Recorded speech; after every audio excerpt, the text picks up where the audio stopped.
I want to go back over this real quick. Strength or physical strength? Physical strength. Mental strength is downstream from it. I think mental first. I think mental strength is the #1 issue in the world right now. I think we need to make our young people mentally stronger. Okay. My question is this. Okay. How do you do that, Piers? Like, what's the process? This is like the thing that gets me about, like, whenever there's when we're talking about male self-deletion, because we can't even say the freaking word on YouTube, right? When we talk about male self-deletion, what's the first thing anybody says? What's the solution? I'll wait. Class? Oh, that's right. I hear you in the back there. Mental health, men's mental health. Men need to go to therapy. Mental health. So we need to up our services for men's mental health. Even Dr. Richard Reeves will say the same damn thing to Gavin Newsom. God, I saw that video, by the way. Say the same damn thing, right? Men's mental health. Oh, well, if men, it's toxic masculinity. It's men that are being taught that they have certain expectations of them, and that's causing them to off themselves at record rates. Thanks. See you later. Try the veal. Bye-bye. That's all it is. It's a dismissal. And that's all this is a dismissal. The greatest challenge and the greatest problem that we have with men today is we need to make them more mentally strong. What the fuck does that mean? Please tell me. What do they need to do? They need to read more books. I'm going to have 6 here by the end of this month. You want to read the 6th one? Yeah. But trust me, I will not be marketing that book by saying, you need to really up your mental strength by reading Reignite, my 6th book. That won't be happening. You'll be taking action, motherfucker. That's what you'll be doing. Okay. What else? We need to get back to the church. Everybody wants a fucking religious revival. Would that change everybody's mental strength? Listening to some pastor? Mark Driscoll. Should we listen to Mark Driscoll? Should we listen to Joel Osteen? Should we listen to, I don't even know the guy's name, whatever Orthodox guy with a big gigantic beard that needs to be trimmed? Well, should we talk to that guy? Is that going to increase your mental strength? Should we all go Stoic? Should we all read the works of Marcus Aurelius and St. Augustine? It's the only way. Who was it? St. Francis d'Assisi? No, that's the pet guy. Isn't it the pet saint, patron saint of pets? Yeah, Thomas Aquinas. We need to read Thomas Aquinas. We need to get back to the wisdom of the ancients. Okay, you might have a point with some of that, but is that what you're talking about? Is that going to better your mindset? Is that going to, because I'll tell you right now, like, a lot of the people, I know Stoicism is it used to be anyways, a big hot topic on YouTube. Everybody was making these faceless videos of like they look like Greek statues of Zeus walking away from some chick. I'm walking away from that bitch. And she's a statue too. No, come back, Zeus. Like, I think you're mixing your pantheons here. Okay. Marcus Aurelius, Roman Empire. Zeus, Greek god. Well before the Roman Empire. God, that is so funny. But the Stoicism there's a theory anyways that Stoicism comes back in style during like times of war, or when there's a lot of sort of despondency or unrest or whatever with guys. So like if you can't change your state, you change your state of mind, right? If you can't affect change in your life, then you go, well, I'm going to be a Stoic and just like take it on the chin because that's what real men do, and wait it out. Fuck that. I mean, it's good to be in control of your emotions. Don't get me wrong. I think that's definitely a masculine virtue, and it's easier for men to do that because men are not as, mentally attenuated to their emotions as women are. That's why we call it bitch behavior. When you're like crying or you're freaking out or something like that, stop being a little bitch. Well, in that case, you really are kind of being a real bitch. And the reason we say that is because you're a man acting like a woman. That's ergo bitch behavior.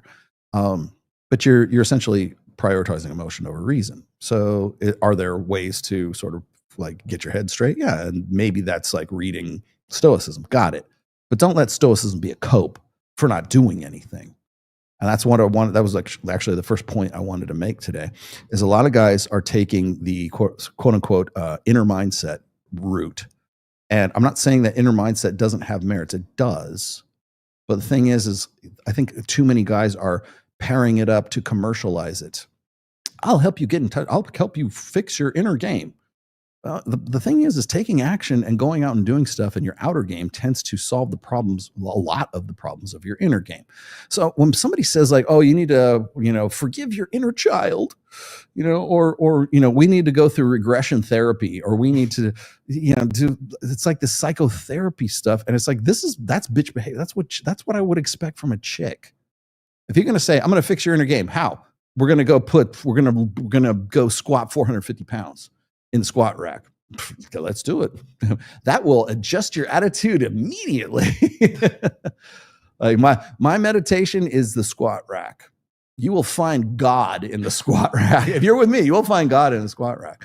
But the idea, I think, of inner game or mindset, I have a dedicated, actually probably 2 or 3 different chapters dedicated to mindset in my Reignite book. And I'm not saying that mindset isn't something that is important. I'm just saying that the way we kind of refer to it now has been bastardized. And it's been bastardized because it's easier to sell programs based on psychotherapy, based on like attachment theory, based on, like zombie theories, based on, manifesting your success, right? Or, there's a really good video. If you have not seen this yet, I did this when I was with Mike and Fresh from Fresh and Fit, that Fresh, yes. When the last time we were in Miami, we did a walk around video. It's just out now. If you haven't seen, I'll go dig it up. Actually, maybe Sam can dig it up and put that link in the chat so you can check it out. But it's myself and it's Mike and it's Fresh, and everybody is loving this video. I think it's probably one of the better received ones that Mike's put out. And it's us walking around at nighttime in Brickell. And I got interrupted like 4 times because I got recognized on the street. So I cut those parts out. But we were walking around and we were talking about taking action and doing stuff. Like what is like, how did you get to where you are, Rollo? How did you become how did you become an internationally Amazon best-selling author? Fresh, how did you create Fresh and Fit? How did you become what you are right now? Like, what have you done? What action, how do you do this? Like, everybody wants to know like what I ate for breakfast and like what my workout routine is and what my stack is and what, what my philosophy is, or my religion is, what my, what toilet paper do I wipe my ass with, or something like that. And it's the reason why they ask you stuff like that is because everybody's looking for a quick fix. They're not looking for real work. They're not. If I told you what it took to become the author of The Rational Male, well, it will take you 10 years to even write the first book. I had to be 40. I was 45 when I published the first book. And that came after 10 years of having conversations on So Suave, 2 or 3 years of the blog, and then people just like beating on my head to make the book. And then I had to get over myself to even decide to write the book in the first place. And so I did, and it was it was kind of like a pet project for a while. And I only got, I got serious about it. Mm-hmm. I've told this story once or twice before. The reason why I actually completed the book is because I have greyhounds, right? Yep. And one of my greyhounds had some very expensive veterinarian bills. And I'm like, fuck, how am I going to pay these bills? I'm like, I wonder if I can get paid for that book. So I published the book, and yes, it paid for all of the greyhound bills. That's actually what got me off my ass, was I had to pay for some veterinarian bills. And I figured, well, at the very least, it was going to be some gravy money. I had no idea it was going to change my life. Right. But it was a pain in the ass. And I'll tell you what was a bigger pain. Well, the second book was less of a pain in the ass because I knew the process. I didn't know the process when I wrote the first book. Then the third book, I had understood well enough. So I was producing a book every 2 years at that point.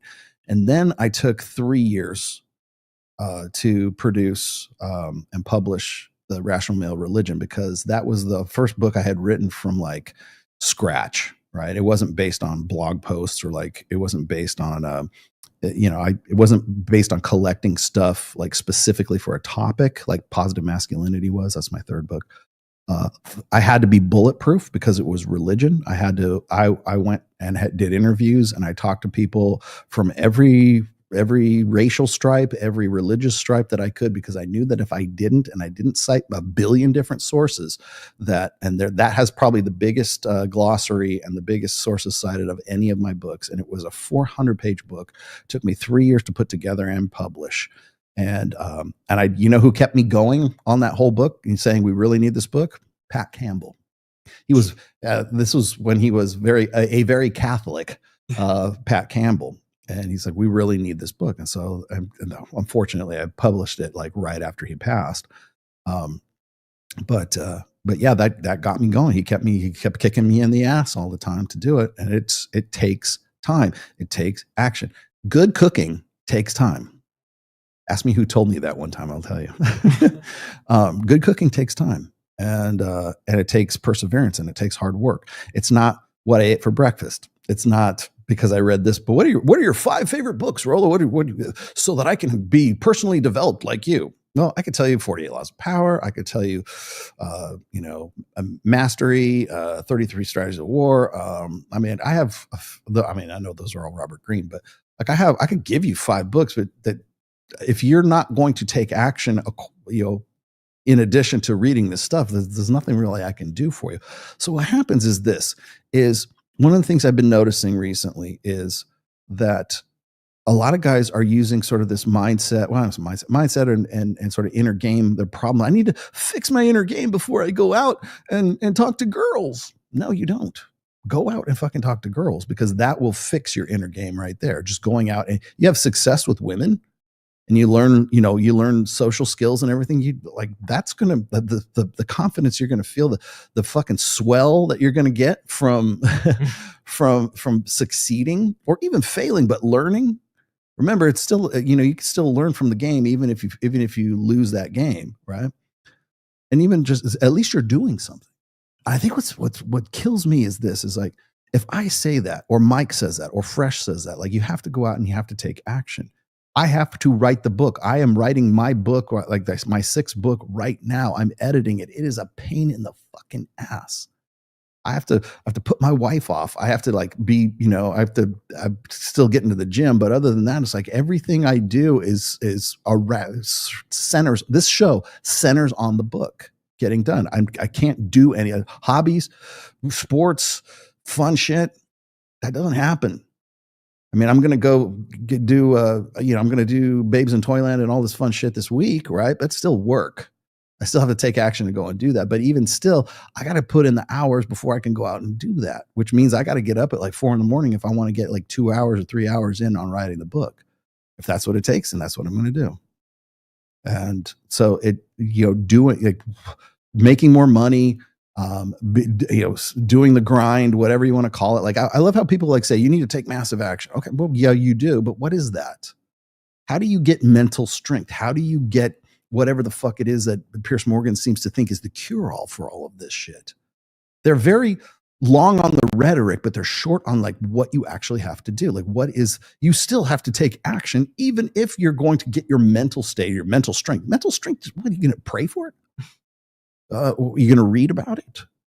What are you going to do? How do you get that? Like, it sounds right. Yeah, you're right. We do need mentally strong men. Yeah, we do. You're right. You know how they get that? By doing action. By doing what God forbid, I'm agreeing with Chris Williamson. Holy shit. If I'm agreeing with Chris Williamson, I'm serious, right? He's right. He's absolutely correct. Mental strength is derived from physical strength. It's from going out and doing. Well, you can't just put another bar or put another plate on the bench. The fuck you can't.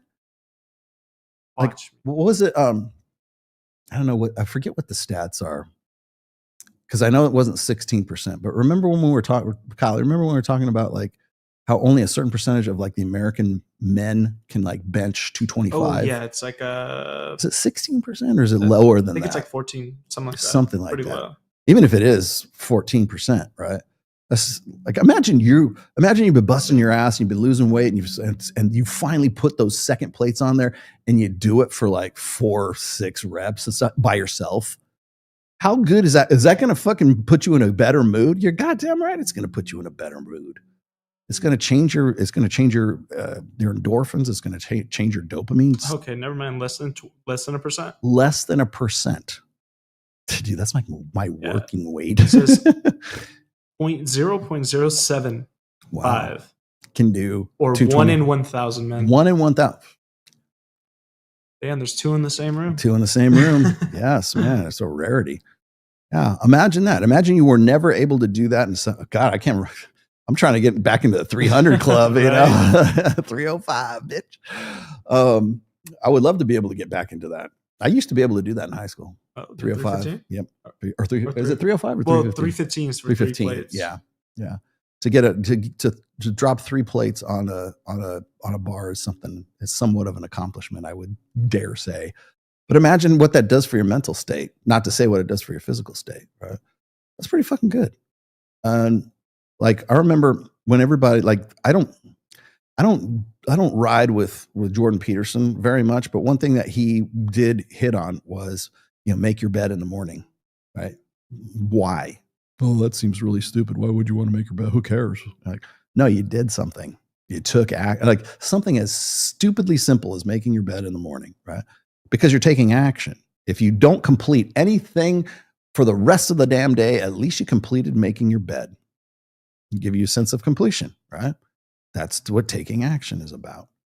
And action is more important than mindset because mindset is a derivative of the action that you took. So when you're watching this video of myself and Mike and Fresh doing the walk around, that's basically the topic that we got into is like, you can't just sit around and think about it. I can't read books about writing a book. I have to write a book. I have to do something about it. And this is going to sound a little weird coming from me probably because like I'm the theory guy. I'm the guy who wrote about, I connected the dots for people, right? I wrote the Rational Male. Rational Male is not about like pickup as much as people would like to think it is. That Rational Male book, that's just about those pickup artists, isn't it? No, it's not, dumb fuck. I guess you haven't read it. You've only had 12 years to read it, but that's okay. Maybe this year you have to take action and go read it, right? It's not about pickup. It's not about what mystery does. I reserve that for the Player's Handbook. It's connecting the dots is what it is. It's a derivative from all of the conversations I had on So Suave and then took those and put them into like sort of the founding principles of really what is the red pill today. And so I had to go and do that. I had to sit down on my ass, collect all that stuff, and I had to turn blog posts into like chapters because there's a marked qualifiable difference between a blog post and a chapter in a book. You don't write them the same way. I know a lot of people think that, well, you already had these essays. You just copied and pasted them. No, I didn't. I rewrote those fucking things because they don't flow like a book flows. There's a difference between being an essayist and being an author. So I had to go and convert a lot of that stuff over. And now, is it still the same guts? Is it still the same gist? Yeah, of course. But it's a big difference. And same thing with the other books that I've written in the past. So, so there's that requires action. That requires a lot of grind work. And so when people ask you like, oh, Rollo, what do you eat for breakfast? What's your workout routine like? Blah, blah, blah. As if that's going to help them get off their ass and go do something. No, here, you want to know the secret to my success? 60 hours a week, maybe 40 hours a week, busting my ass, sitting in front of a monitor, bleeding out onto the fucking keyboard. That's the secret of my success. I don't get up and get 20 minutes of sunshine in the morning. I do, but it's only because I have greyhounds and I have to take them out. So by default I do, but it's not because I take cold plunges. I don't do Wim Hof breathing. It's a secret to my success. I practice my Wim Hof in the sauna. I'm not into juicing or whatever the fuck it is. I got to do my red light therapy. Yeah, it's not it's not seed oils or whatever the fuck it is. It's doing it. It's going out and fucking doing it, and it's hard. If it was easy, everybody would be doing it, right? That's what kind of gets me is like when I see these guys, they just pump out like a 90-page pamphlet and say, "I'm a published author." No, the fuck you aren't. No, you aren't. AI does not count as being an author. Published a brochure. I published a brochure. Yes. Seed oils will kill you, bro. What do you got here? I'm going to manifest the winning lottery numbers. If you give them to me. We don't have a lottery in Vegas or in Nevada at all because we have legal gambling. Let me finish the rest of this. Hang on. I don't disagree. They're all gym bunnies. They're all piling the weights on, but they don't have it up here. I think that. Okay, so how do you get it up here? How?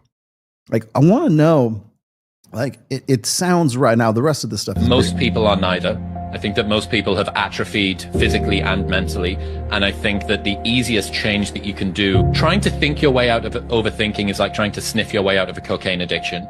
And you can't really change the mind with the mind. You have to change it with the body first. So going for a walk will do way more for your mood than sitting and thinking about and vacillating about whatever's dealing with you. If I had the choice between a good night's sleep or a hard training session, I would go to the gym because the difference in my mood before and after the gym is way more than before and after a night's sleep. Okay, so have you guys seen the, what is it? Let me kill this out of here now. There's all these memes going on from like, they're mostly chicks that are throwing these memes out going like, why is it that men will go to the gym instead of having therapy? Like, or why is it that men will drive fast motorcycles instead of therapy or whatever instead of therapy, right? Because they're not chicks. Why do men go to the gym instead of maybe the gym is therapy to them? Maybe you should stop discounting that as actually a form of therapy or a form of meditation or a form of whatever, anything that's benefiting their mental health, right? And that's why I wanted to point out like the difference between Piers Morgan and God knows, Chris Williamson.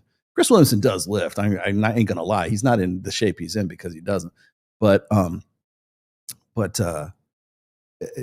I think, and he's probably picked a lot of this up from Andrew Huberman, Alex Hormozy, David Goggins, probably God knows whoever else. But they're the go-getters, right? They're the get up and seize the day, right? Okay, but the kernel of truth in that is that they do take action, and that's really what it boils down to, is going out and doing. And so going and taking a walk is going to improve your mood more than like sitting there and just vacillating over your navel gazing, right? Well, why? Because that's what chicks do. And that's what why is it that men, we want to talk about like the solution for male violence or toxic masculinity is some form of therapy. Well, that therapy is almost uniquely a female-based therapy. It's always let's go talk about our feelings. No, I'm going to go to the gym. We can talk about our feelings afterwards. How do you feel about that workout? Fucking great. Let's go fucking get drunk.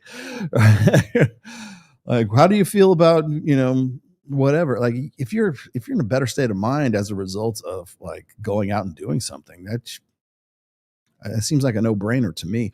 But the thing is it's not to a guy like Piers Morgan, because Piers Morgan thinks like a fucking woman. Oh, we need to the most pressing issue today is men's, mental strength. Okay. Where do they get that, Pierce? And they never carry it any further than that. They never carry it any further than guys need to get their heads on straight. How the fuck do they get their heads on straight, Pierce? What do they go to see your therapist? Do they go see Esther Perel? Like, who do they go see? Like, what's the process? There's got to be a process. There's got to be some step-by-step guide that that clearly fucking Chris Williamson doesn't know. No, inform us. No, you're not going to. You know why? Because you're a fucking flake. That's why. But second of all, you think like a chick. Remember, I remember when Pierce Morgan interviewed. Again, I'm using Pierce Morgan as my whipping boy. He is endemic. He is like symbolic of a greater like mindset, a greater way of thinking, right? Which is just dismissal. It's like when TradCon say, well, if men just stood up and took more responsibility, then all of our problems would be solved. No, they wouldn't. And if they did, it would require them to take action. And they would need authority to affect that responsibility. And that's the conversation they never want to have. That's why Matt Walsh doesn't have me on his show. That's why Ben Shapiro doesn't talk to me. That's why none of these TradCon fucks want to talk to me. That's why even, Pierce Morgan and the rest of these guys, they ghosted me twice. Fine. I'm sorry. I'm probably one of the least professional guys. I require a little bit of professionality. If you're going to call me and tell me to be on your show, and then you don't call me and you don't give me a call, no show. What do you want me to do? Like, I'm taking action. Here's your action right there. I don't want to have anything to do with it.